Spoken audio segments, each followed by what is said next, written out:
नमस्ते दोस्तों, आप सबका एक बार फिर से स्वागत है आपके अपने YouTube चैनल सत्य सनातन में। सबसे पहले तो आपका बहुत बहुत धन्यवाद कि आपने सनातन हाट को इतना प्यार दिया। सनातन हाट से आपने सनातन साहित्य खरीदा है। उन सभी हमारे भाई बहनों को बहुत बहुत धन्यवाद और वो साधुवाद के पात्र हैं और बहुत बहुत शुभकामनाएं कि आर्ष साहित्य उनके घरों में पहुंच रहा है। सनातन हाट पर जाकर के आप निःशुल्क अपने घर बैठे सत साहित्य मंगवा सकते हैं। और उन लोगों का भी धन्यवाद जिन्होंने हमें डोनेशन देना रोका और सनातन हाट से जाकर साहित्य खरीदना शुरू किया है।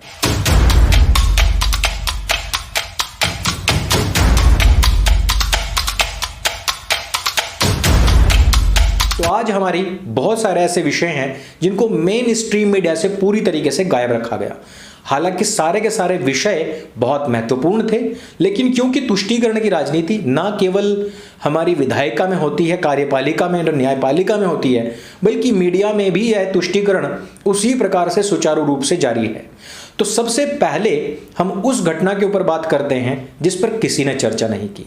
26 जनवरी एक ऐसा दिन जिसमें कि हमें झांकियों में भी वो बदलाव नजर आया जो हमें देश में नजर आ रहा है। आप लोगों ने भी नोटिस किया होगा, लाल चौक पर भी जहां कभी पाकिस्तान का झंडा फहरता था वहां पर भारतीय झंडा फहरा है। और इस बात का प्रण लेने वाले व्यक्ति ने ही इस संकल्प को पूरा भी किया है।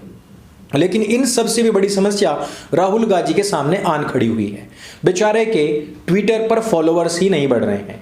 समस्या ये नहीं है कि व्यक्ति की लोकप्रियता नहीं बढ़ रही है, इस वजह से फॉलोअर्स भी नहीं बढ़ रहे हैं।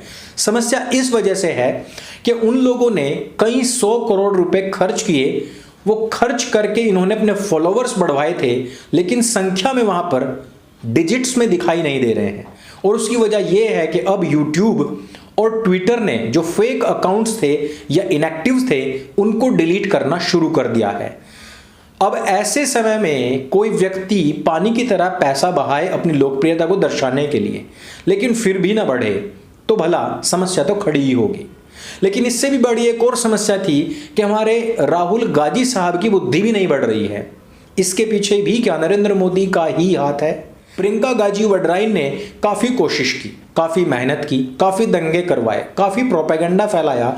इवन हाथरस में तो पीएफआई के गुंडों को, आतंकवादियों को बुलवा करके झगड़ा तक करवाने की पूरी प्लानिंग कर ली थी। लेकिन उनसे भी बड़े निर्दयी और क्रूर जो उत्तर प्रदेश में शासन बैठा हुआ है, उस क्रूरतम शासन ने इन आतंकवादियों की भी चटनी बना दी। इसलिए आप लोकप्रियता और ट्विटर के फॉलोअर्स तो भूल ही जाइए, जो इनका अधर में अटका हुआ आईक्यू था वो भी डाउनफॉल पर है। अब इनके नेता नहीं बढ़ रहे, उधर सीट नहीं बढ़ रही, वोटों का परसेंटेज नहीं बढ़ रहा, लोकप्रियता नहीं बढ़ रही। एक दो लेकर के जो अच्छे भले नेता थे वो भी पार्टी छोड़ करके जा चुके हैं। इन सब चीजों के पीछे समस्या केवल एक ही है और वो है नरेंद्र मोदी।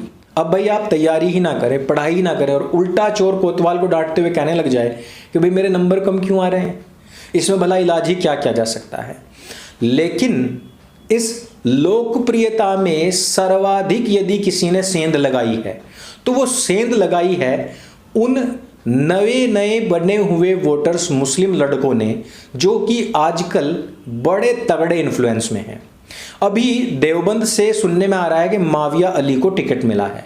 ये वही माविया अली है जिसने कि कुछ ही दिन पहले एक बयान दिया था और उसने कहा था कि हम इस देश के वफादार नहीं हैं, हम इस देश के कुत्ते नहीं हैं, हम इस देश के मालिक हैं।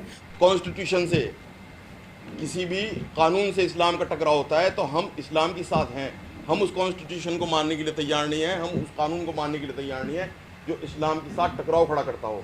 यदि इस देश के संविधान और हमारे शरिया यानी कि हमारी जो मान्यताएं हैं इनमें टकराव हुआ तो हम संविधान का साथ नहीं देंगे।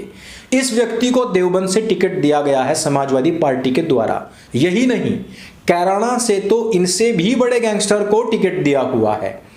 यानी कि चारों तरफ समाजवादी पार्टी ऐसे लोगों को टिकट दे रही है जो कि उन सड़क छाप गुंडों की सबसे पहली पसंद हैं, जो आज समाजवादी पार्टी को सपोर्ट कर रहे हैं।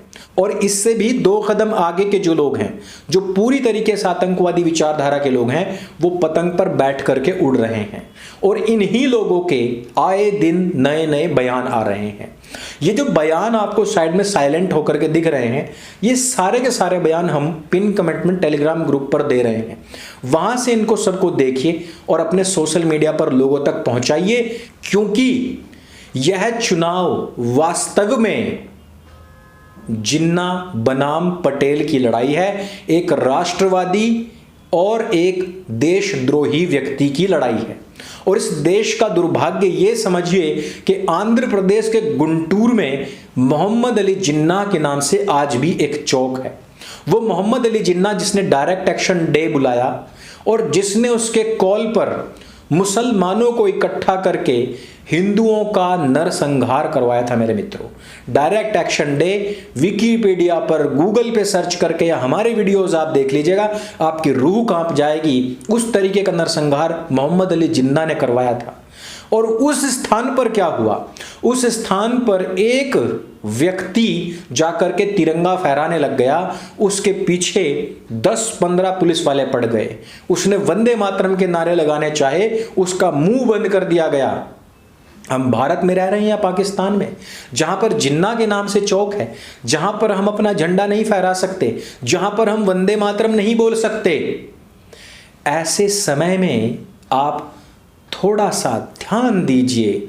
आंध्र प्रदेश एक ऐसा स्थान जहां पर हिंदुओं ने अपने मंदिरों के रक्षार्थ अपनी जान की बाजी लगा दी थी, अपने देश के रक्षार्थ जिस धरती ने देशभक्तों को थोक में दिया है, उस स्थान पर न धर्म का, क्योंकि वहां पर आए दिन मंदिर टूट रहे हैं, वहां पर मंदिरों से पैसा हड़प करके चर्चों को दिया जा रहा है।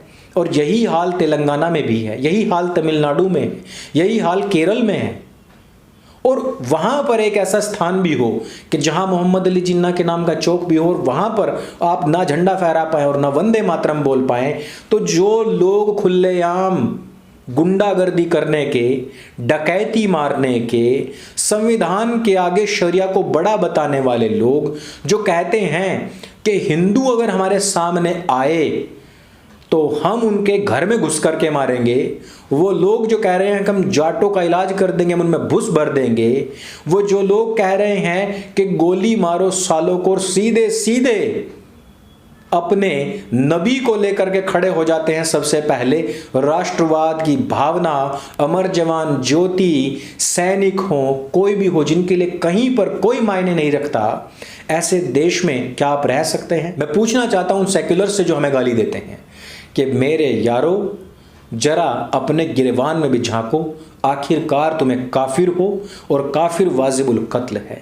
ये बात खुद जाकिर नाइक ने कही थी, जिसमें उसने कहा था कि रवीश कुमार भले ही मुसलमानों का कितना भी पक्ष ले, लेकिन जाएगा जहन्नम में ही। और उसका कारण है क्योंकि उसने कलमा नहीं पढ़ा, क्योंकि उसने इस्लाम कबूल नहीं किया, इसलिए जहन्नम में अल्लाह उसके पकोड़े ही तलेगा। जब तुम्हारे पकोड़े तले जाने तय हो गए तो तुम किस चीज़ का वेट कर रहे हो? क्या तुम्हारा जमीर अभी भी तुमको झकझोरता नहीं? क्या तुमको अभी भी लगता है कि हम लोग उस थूकी हुई थाली में खाकर अपना जमीर बचा पाएंगे? जरा सोचना और विचार करना कि धर्म के रक्षार्थ जिनके पूर्वजों ने अपने लाखों लोग कुर्बान करवा दिए, वो लोग आज दो निवाले झूठी और थूकी हुई बिरयानी के लिए अपने पूर्वजों के साथ में गद्दारी करने के लिए भला क्यों तैयार हो गए हैं? ये वीडियो जन जन तक पहुंचना चाहिए, सबको पता लगना चाहिए कि किस प्रकार से हमारे समाज के ऊपर लगातार इस प्रकार की जो शरियाई ताकतें हैं, जो मदरसाई ताकतें हैं, जो अरबी ताकतें हैं, वो किस प्रकार हावी होती जा रही हैं।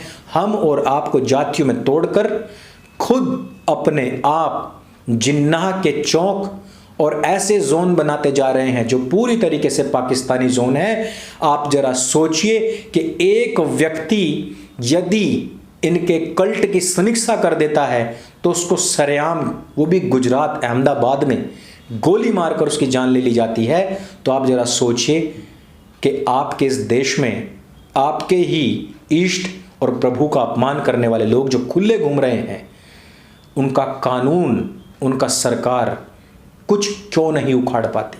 क्योंकि वो एक हैं, एक मुश्त हैं, एक मुट्ठी हैं और हम 36 बिरादरियों में बटे हुए अलग थलग पड़े हुए हैं।